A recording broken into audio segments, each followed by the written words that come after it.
السلام عليكم ورحمة الله تعالى وبركاته، والصلاة والسلام على سيدنا محمد خاتم الأنبياء. إخواني إخواتي، معكم الشيخ عبد العزيز أبو سلطان. رجعنا لكم اليوم بفيديو جديد راح نتكلم فيه عن تنزيل الأموال. اليوم راح نتكلم عن تنزيل المال بطريقة بسيطة، لكن إخواني إخواتي أتمنى منكم تتابعون الفيديو للأخير. أول شي راح أتكلم عن بعض الأشخاص اللي يجون على التعاليق ويقولون هذا الشيخ نصاب وما أدري إيش، وبعض من الناس يقولون إنه أنا نزلت عند الشيخ هذا ويذكرون أسمائهم عندي بالفيديوهات.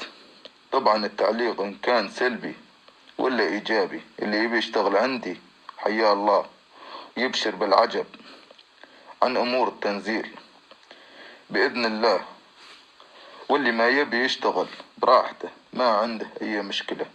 حتى إذا عنده أي سؤال أو استفسار يسأل، وإن شاء الله ياخذ الجواب مثل ما سبق وتكلمنا بالفيديوهات. نرجع لموضوعنا. بالنسبة لطريقة واللي حاب يعرفها يكلمني، أنا اشتغلت بيها لأشخاص وما شاء الله نزل لهم فلوس كمية كبيرة. وبالنسبة للتنزيل يا أخواني يا ناس، التنزيل حقيقي و100% موجود، لكن بعض الأشخاص التنزيل عليهم ما يصير لعدة أسباب سبق وذكرناهم، لكن نقدر نعالج هاي الحالات بإذن الله. والتنزيل حلال 100% والحمد لله. احنا مستمرين بالأعمال، أنا كل يوم عندي أكثر من حالة تنزيل. صلوا على النبي يا سامعين الصوت، اللهم صل على سيدنا محمد وعلى أصحابه أجمعين. نعم أخواني، مثل ما قلت لكم كل يوم عندي أكثر من شخص يتم التنزيل له، لكن هناك بعض الأشخاص يقول لي يا شيخ أنا راح أشوف الناس صدقك وأمانتك وقوتك ودقتك في المواعيد، ويصور ويرسل فيديوهات ويقول لي يا شيخ ارسلها خلي الناس تشوف الفلوس.